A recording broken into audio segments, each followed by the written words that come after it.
Magandang gabi po. Tuturuan ko po kayo kung paano mag-apply ng Pag-ibig Housing Acquired Asset. Pupunta po tayo sa Google Chrome. Search po natin yung Pag-ibig. Pag-ibig na website.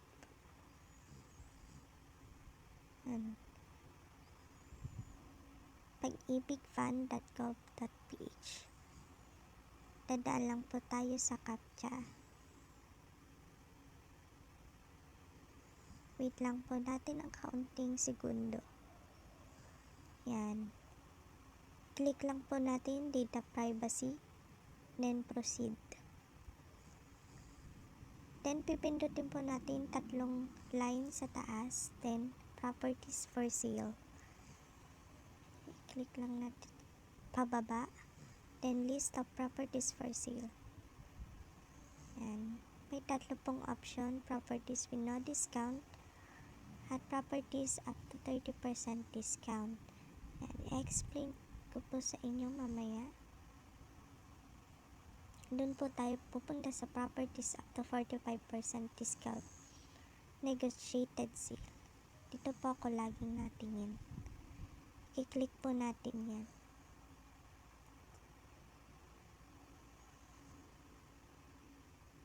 Yan.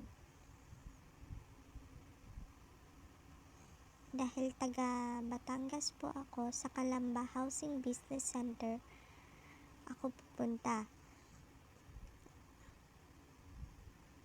Doon tayo pupunta sa pasukan date dahil January 23 ngayon. Yan, dito tayo sa January 18 to 2024 to January 24, 2024. Bali kagabi ako nakagawa, nag-prepare ng documents.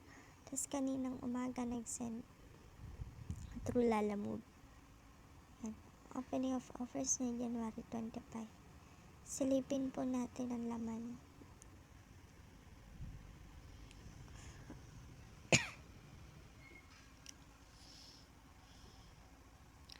Yung nasa baba po ay ibang lugar po. Dito po ako may nagustuhan sa batch 47175. Download again since na-download ko na siya kanina. Yan. Dito naka-indicate yung batch number, yung location ng properties, available units, then period of acceptance of offers. So, January 25 po yung announcement ng winner.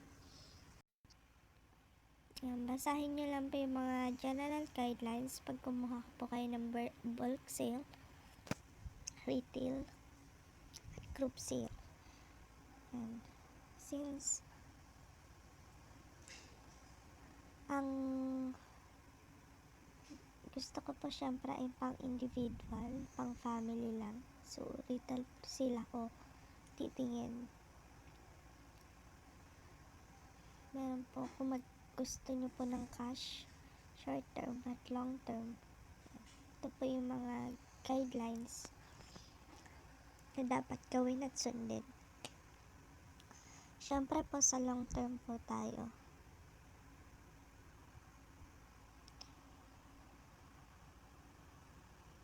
Dun sa first at second auction na nasa labas kanina, yun ay may, for example, nanalo kayo ng bidding.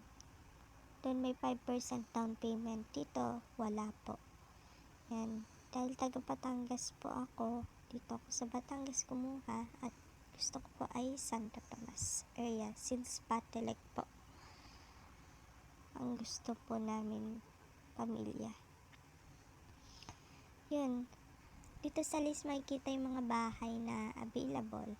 Ang una po natin titingnan ay yung kung occupied or unoccupied.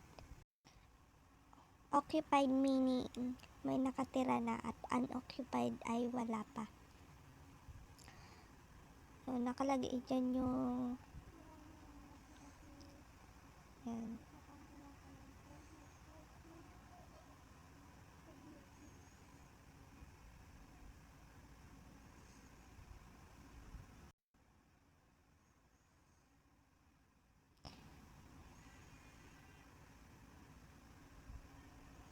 nakalagay yung property location, type kung townhouse, single detached, row house.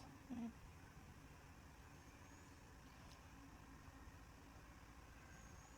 Yung property number, kailangan yun sa mga form na pipilapan.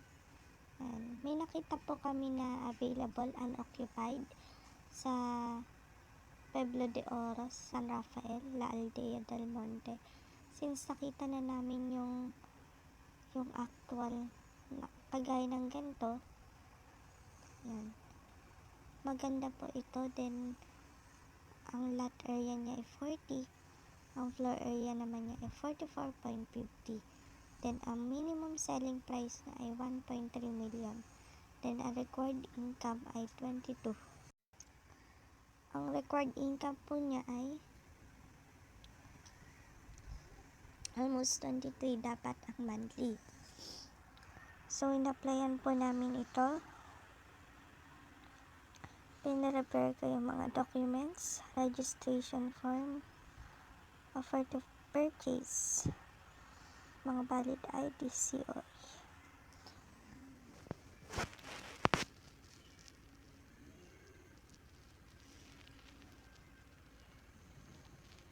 Pwede nyo po i-check din yung mga available, iba pang available para ma-applyan.